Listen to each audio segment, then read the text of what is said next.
Good morning बच्चों, आपका online class में एक बार फिर से स्वागत है और मैं आशा करती हूँ कि आप सभी बच्चे घर पर स्वस्थ और सुरक्षित होंगे।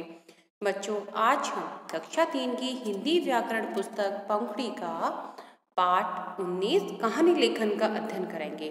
कहानी के बारे में तो आप सब जानती हो क्योंकि कहानियाँ हम बचपन से सुनते आ रहे हैं, ठीक है। लेकिन कहानी को लिखने के कुछ तरीके होते हैं, कुछ महत्वपूर्ण बातें होती हैं। तो सबसे पहले हम अपना पाठ 19 निकालेंगे, जिसका शीर्षक है कहानी लेखन, जिसको इंग्लिश में कहते हैं स्टोरी राइटिंग, ठीक है।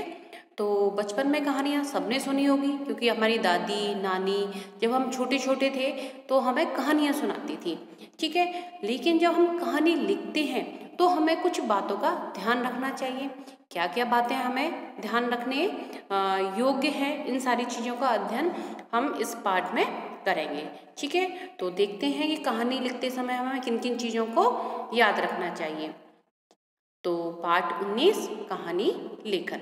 बच्चों, आपने बहुत सी कहानियाँ सुनी होंगी, घर में दादा दादी से, नाना नानी से, स्कूल में अपने अध्यापक अध्यापिकाओं से। कहानी सुनना सभी को अच्छा लगता है, आपको भी अच्छा लगता होगा क्योंकि कहानी बड़ी रोचक होती हैं। उनमें एक लॉजिक होता है जो हम समझते चले जाते हैं और समझते एंड में इसमें क्या होगा, इसलिए ये सारी चीज़ें हमें कैसी लगती हैं, अच्छी लगती हैं कहानियाँ। परंतु कहानी लिखने की कला भी सभी में होनी चाहिए, ठीक है। जब कोई कहानी लिखता है तो उसमें एक कलात्मकता होती है, ठीक है।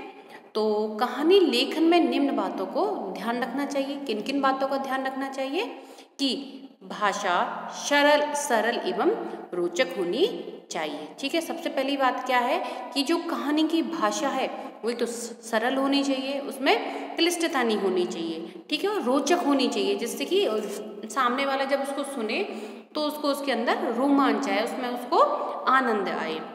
कहानी सदैव भूतकाल में लिखनी चाहिए। कहानी जो होती है वो भूतकाल में लिखी हुई होती है, ठीक है। जैसे कि हमने कोई कहानी सुना रहे तो जो बीत चुका है उसके बारे में कही जाती है। कहानी के अंत में उससे मिलने वाली शिक्षा का उल्लेख अवश्य करना चाहिए। मोस्ट इम्पॉर्टेंट बात यह है कि जब कहानी का अंत हो जाता है तो उस कहानी से हमें क्या शिक्षा मिल रही है, इस चीज का हमें उल्लेख वहां पर करना चाहिए। नीचे दी गई कहानी को पढ़ो और समझो। तो बच्चों, आपको अपनी कॉपी में इस कहानी को लिखना है, जिसका शीर्षक है चालाक बंदर। नदी के तट पर जामुन के पेड़ पर एक बंदर रहता था। नदी में रहने वाले मगरमच्छ से उसकी गहरी दोस्ती थी। जामुन के पेड़ पे बंदर रहता था और जो नदी थी उसमें एक मगरमच्छ रहता था। मगरमच्छ प्रतिदिन किनारे पर आता था और बंदर उसे मीठे और रसीले जामुन खिलाता था, ठीक है। अब जो मगरमच्छ प्रतिदिन किनारे पे आ जाता तो बंदर क्या होता, उसको मीठे और रसीले जामुन उसको खिलाता था।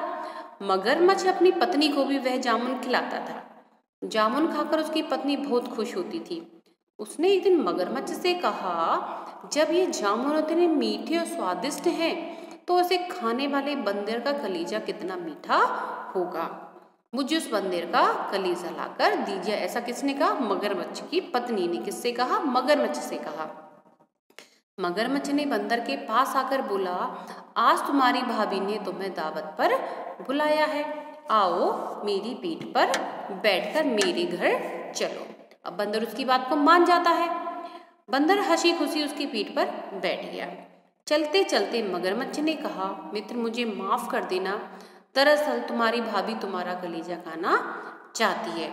यह सुनकर बंदर ने चालाकी से उत्तर दिया, कलीजा तो मैं पेड़ पर ही छोड़कर आया हूँ, तुम मुझे वापस ले चलो, मैं तुम्हें अपना कलीजा वहीं दे दूंगा। क्योंकि बंदर की जो प्रवृत्ति होती है वह चालाक होती है, चालाक प्रवृत्ति का होता है।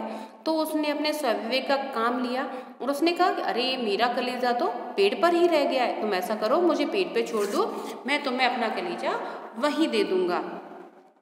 मूर्ख लालची मगरमच्छ बंदर की बातों में आ गया और किनारे की ओर चल दिया। किनारे पर पहुंचते ही बंदर छलांग लगाकर पेड़ पर चढ़ गया। इस प्रकार बंदर ने बुद्धि से अपनी जान बचाई। ठीक है बच्चों, कहानी कितनी अच्छी थी ना कि दोनों मित्र होते हैं, लेकिन जो बंदर होता है जो मगरमच्छ होता है वो अपनी पत्नी की बातों में आ जाता है और अपने मित्र को ही धोखा देता है। लेकिन बंदर यहाँ अपनी चालाकी दिखाता है और अपने आप को सेव कर लेता है। ठीक है, तो इससे हमें क्या शिक्षा मिलती है कि मुसीबत के समय बुद्धिमानी से काम लेना चाहिए। ठीक है, जब भी कभी मुसीबत सामने आए तो हमें अपनी किससे काम लेना चाहिए? बुद्धिमानी से काम लेना चाहिए। ठीक है बच्चों, तो आपकी ये कहानी थी, इसको कैसा लगा आपको? अच्छी थी, काफ़ी रोमांचक थी। एक बार हम रिवाइज कर लेते हैं कि हमने इस कहानी को जो पढ़ने के तरीके हैं वो क्या है कि कहानी की भाषा सरल एवं रोचक होनी चाहिए, कहानी सदैव भूतकाल में लिखनी चाहिए, कहानी के अंत में उससे मिलने वाली शिक्षा का उल्लेख अवश्य करना चाहिए। तो बच्चों आपका ये पाठ यही समाप्त हो जाता है और जो आपका वर्क है वो आपके PDF के जरिए आपके व्हाट्सएप ग्रुप में आएगा। आपको अपनी कॉपी में इस कहानी को लिखना है और इसको याद भी करना है और इस कहानी को सुंदर और स्वच्छ राइटिंग में लिखना है।